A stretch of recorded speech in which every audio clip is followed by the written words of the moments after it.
Salam. Salam teman-teman. Kita berjumpa lagi dalam acara konseling keluarga. Saudara yang dikasihi oleh Tuhan, kita belajar tentang 5 sikap yang merusak pernikahan. 5 sikap yang merusak pernikahan.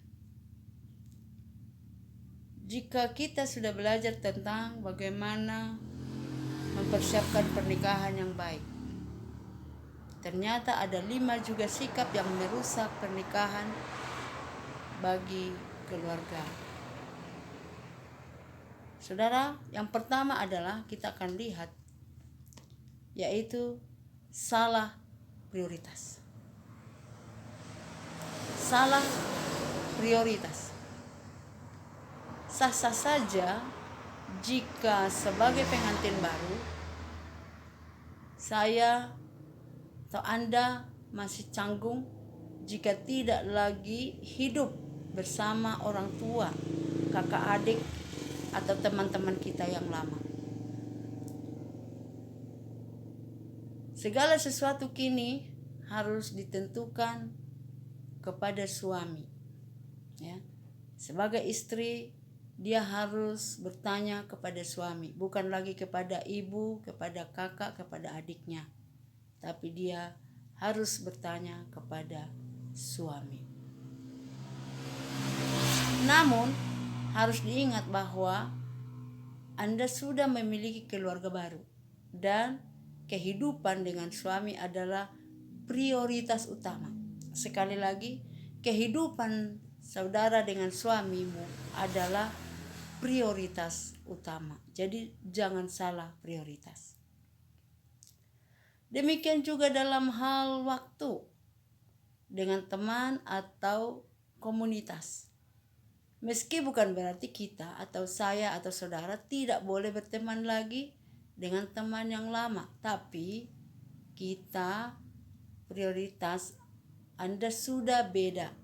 Tadi prioritas kita adalah suami atau istri kita, bukan lagi teman kita atau orang tua kita atau adik-adik kita. Dalam hal ini termasuk juga hindari memprioritaskan hal-hal yang bersifat privasi tentang suami atau kehidupan pernikahan kepada mereka. Artinya, kita tidak perlu menceritakan banyak hal dari suami kita kepada teman-teman kita atau kepada orang tua kita. Tapi kita harus belajar menguasai diri. Yang kedua, yang dapat merusak pernikahan adalah mengomel. Saya sebagai perempuan, kita tidak perlu tersinggung jika dikatakan wanita itu adalah suka mengomel. Tapi agaknya memang wanita itu identik dengan sering sekali mengomel kepada suami. Dan faktanya juga adalah seorang laki-laki tidak suka diomelin. Ya. Mereka akan lebih suka berada di luar, di tempat pekerjaan, atau lembur, atau minum keluar, atau kemana-mana daripada diomelin di rumah oleh istrinya. Oleh sebab itu, teman-teman wanita jangan suka mengomel, dan kaum pria juga harus mengerti, ya. Yang ketiga, menginterogasi. Sini kita melihat peran sebagai seorang wanita dalam rumah tangga. Apa yang kita lakukan ketika suami pulang dari kerja? Apakah menyambutnya dengan senyum?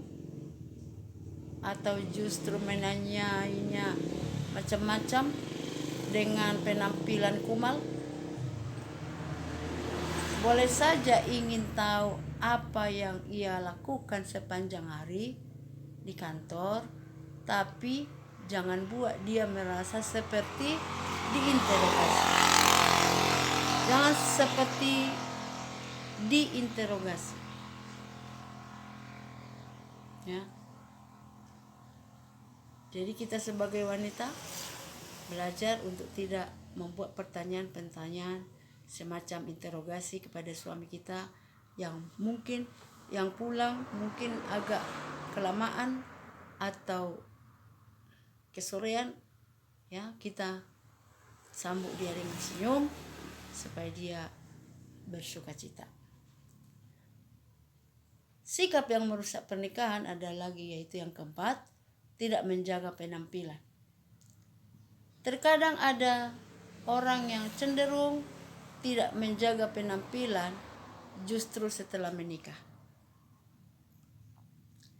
Pikirnya, toh saya sudah laku. Padahal, bukankah seharusnya kita sebagai istri harus menaikkan kebanggaan suami? Jadi kita harus belajar membuat penampilan kita lebih baik, supaya ketika suami kita bertemu dengan teman-temannya, dia tidak dipermalukan, tapi dia akan bangga punya istri yang masih tetap punya penampilan yang sangat oke. Ya, karena kita juga membawa nama suami kita. Jika penampakan kita tidak jaga, bukankah yang malu pada akhirnya juga suami? Justru saat menikah, penampilan harus dijaga agar salah satunya suami menjadi lebih betah di rumah. Suami lebih suka tinggal di rumah, tidak tinggal di luar, tapi dia lebih suka tinggal di rumah. Yang kelima, sikap yang merusak pernikahan adalah tidak mencoba memberi lebih. Taruh saja kata suami memang menerima diri Anda, atau suami menerima kita apa adanya. Kita patut bersyukur untuk hal itu. Tapi tentu suami akan merasa lebih senang jika saya atau saudara memberikan atau melakukan lebih dari apa yang kita bisa buat. Misalnya dalam memasak,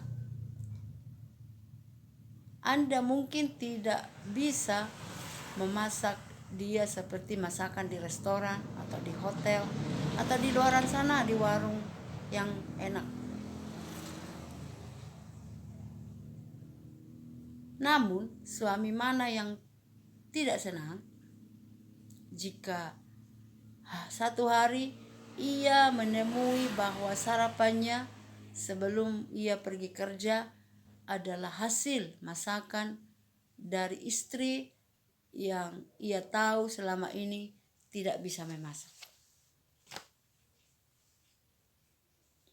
Suami sangat senang di mana dia tahu bahwa selama ini istrinya tidak pintar memasak, tapi suatu ketika istri menghidangkan makanan yang dia masak sendiri untuk suaminya tercinta. Jadi artinya istri belajar memberi yang lebih baik kepada suami.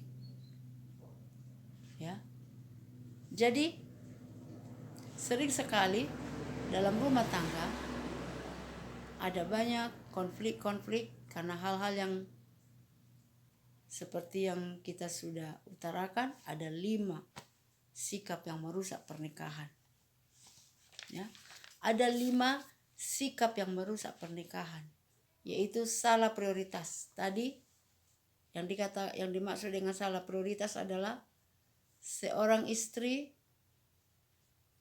dia tidak boleh mengadu kepada keluarganya saja, tapi terlebih dahulu dia harus berkomunikasi dengan suami, istri dengan suami, suami dengan istri. Tidak kepada orang tua, tidak kepada teman, tidak kepada saudara, tapi kepada suami atau kepada istri. Kemudian yang kedua, sebagai wanita begitu sering melakukan omelan-omelan dalam rumah tangga, yaitu yang kedua adalah sikap mengomel.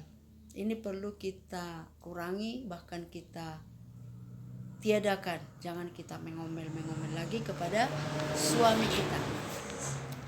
Yang ketiga adalah menginterogasi. Kita menginterogasi suami kita ketika pulang kantor.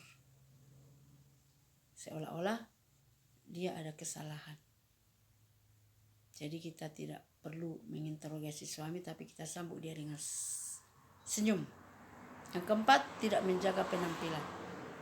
Sering sekali ibu-ibu berkata, aku kan sudah laku, aku kan sudah sudahlah, tidak perlu lagi, yang penting anak, yang penting ini. Ya, tidak lagi diperdulikan penampilan. Tapi sebagai seorang suami dia bangga mempunyai istri yang punya penampilan yang baik. Yang kelima, tidak mencoba memberi lebih atau tidak mencoba memberi yang terbaik kepada suami. Oleh sebab itu saudara, teman-teman yang sudah berumah tangga, mari kita tidak mencoba memberi yang lebih.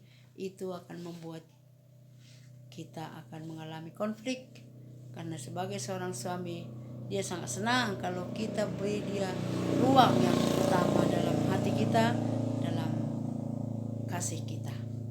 Demikianlah 5 sikap daripada yang dapat merusak rumah tangga atau merusak pernikahan. Demikian, Tuhan Yesus memberkati. Mari kita berdoa. Terima kasih Tuhan Yesus, kami berdoa.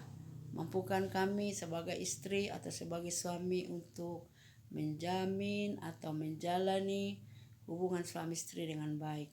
Terima kasih Roh Kudus, Kau akan menolong kami, memberkati kami, supaya kami sebagai suami atau sebagai istri dapat menjadikan rumah tangga kami sebagai rumah tangga yang aman dan tentram, dan anak-anak pun yang ada di rumah dapat menikmati kasih sayang orang tuanya. Terima kasih, dalam nama Tuhan Yesus kami berdoa. Amin. Baik saudara, saya minta jangan lupa subscribe, like, comment, and share ke media sosial lainnya, dan Tuhan Yesus memberkati. Amin.